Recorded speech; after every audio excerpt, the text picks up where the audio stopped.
Hey, what's going on, guys? So today we're working on a 13 Connect Transit. We're gonna be doing the cabin filter, and we're doing a lot of other stuff, but we're gonna be doing the cabin filter. So this guy has a few bolts that holds him. Okay, so we got all these little holes that we got here.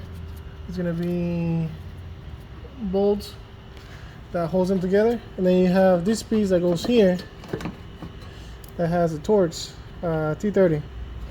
Gonna take that off, and then we have the filter right underneath there. So we are gonna take this guy out. Okay, it has like a little protector on or something like that. Let's see. Espérate.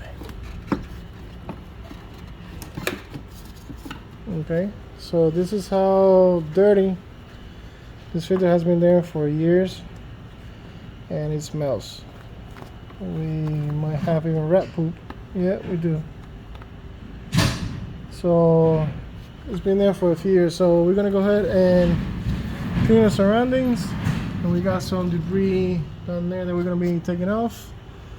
We're gonna be putting a new filter, so basically that's it. Alright guys, so the old one was really dirty, so we're gonna go ahead and put a new one in.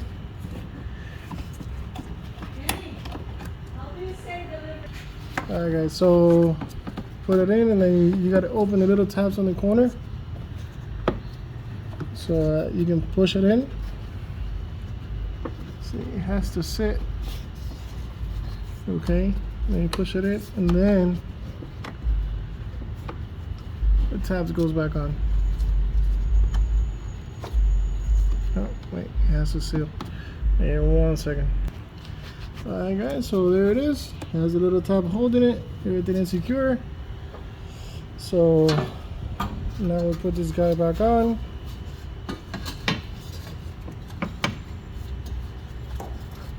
Got a bit of. Alright, there we go. We put the 2 bolts and screw it back on. And then we're gonna clear all that little debris that we got there. And we're gonna put the cover back on. So that's the cabin filter for the Connect. It's on the engine compartment side, not on the glove box side. Alright guys, like always, share, like, subscribe, help me help you, and I'll see you guys on the next one. Later.